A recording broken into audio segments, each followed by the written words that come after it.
Hello दोस्तों, जय हिंद। तो स्वागत करते हैं आप सभी का साबिर कुरैशी एजुकेशन में फिर से। तो आज का एक नया टॉपिक लेकर आया हूँ। आज का टॉपिक है आपका मैसूर। मैसूर देखिए दोस्तों, मैसूर जब पहले कर्नाटक को ही मैसूर कहा जाता था। आप लोग याद रखना कि पहले कर्नाटक को ही मैसूर कहा जाता था दोस्तों। वहाँ एक राज हुआ करता था विजयनगर साम्राज्य। विजयनगर साम्राज्य हुआ करता था, लेकिन विजयनगर साम्राज्य के पतन होने के बाद वडियार वंश का स्थापना हुआ 1612 ईस्वी में।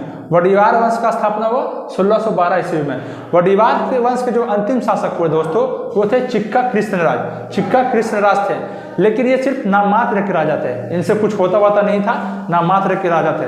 लेकिन वडियार वंश में ही एक सैनिक हुआ करता था हैदर अली, जो बहुत तेज तरार और बहुत तेज तरार और बुद्धिजीवी व्यक्ति थे। वो बहुत कुशल और हिम्मत वाला आदमी था। कौन? हैदर अली। हैदर अली जो बहुत हिम्मत वाले आदमी थे। ठीक है, तो जो वडियार वंश के अंतिम राजा थे कृष्णराज, वो सिर्फ नाम मात्र के राजा थे, लेकिन इनका जो शासन प्रशासन चला रहा था वो थे वित्त मंत्री नंदराज और सेनापति देवराज। सेनापति देवराज ये लोग वडियार वंश को चला रहे थे। लेकिन दोस्तों उसी में एक सिपाही, आम से सिपाही थे हैदर अली। वहीं पर हैदर अली की जन्म की बात होती है तो 1721 ईस्वी में तमिलनाडु के 1721 ईस्वी में मैसूर के पुलार जिला में 1721 में हैदर अली का जन्म हुआ दोस्तों। हैदर अली का जन्म हुआ। फिर हैदर अली जो थे, हैदर अली बहुत तेज कुशल थे। लेकिन दोस्तों एक बात याद रखना कि हैदर अली जो थे वो पढ़े लिखे नहीं थे। याद करो आप मुगल बादशाह अकबर के बारे में।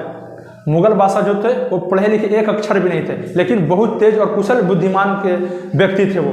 लेकिन हैदर अली भी वही था, हिम्मत और साहस दोनों इसके पास था। कुशल था, हिम्मत था, बुद्धि बहुत तेज था। बुद्धि दिमाग के हैदर अली बहुत तेज थे।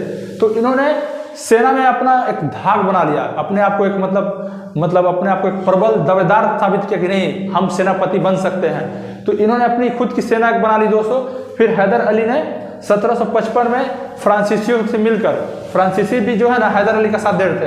हैदर अली और ब्रिटिश लोगों के बीच कभी नहीं बनता था, लेकिन फिर फ्रांसीसियों को मौका मिल गया हैदर अली का साथ देकर। जाहिर सी बात है, दुश्मन को ही साथ देता है। फ्रांसीसी का भी दुश्मन था ब्रिटिश, और हैदर अली का भी दुश्मन था ब्रिटिश। तो फ्रांसीसियों की मदद से ही तमिलनाडु के शहर डिंडीगुल में 1755 ईस्वी में हैदर अली ने शस्त्रागार की स्थापना कर दी, जो अंग्रेजों को पच नहीं पाया। अंग्रेज बोले कि ऐसे कैसे कर सकता है भाई, मेरे राज्य में तुम बिना पूछे तुम बम बारूद है इसका, तो खाना का तुम कारखाना खोल दोगे, फैक्ट्री खोल दोगे।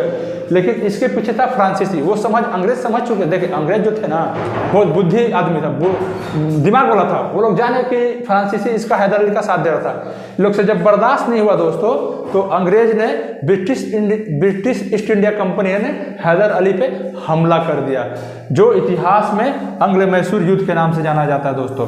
अंग्ल मैसूर युद्ध के नाम से जाना जाता है।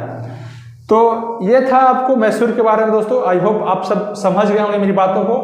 और ये हो गया, यहाँ तक टॉपिक आज खत्म करते हैं। फिर हम अभी अंग्ल मैसूर जो युद्ध हुआ था दोस्तों, वो 4 अंग्ल मैसूर युद्ध हुआ था, मैं आपको अगले चैप्टर में बताऊंगा। ठीक है, तो इतना याद रख लेना आप लोग। फिर मिलते हैं नेक्स्ट क्वेश्चन में। जय हिंद दोस्तों।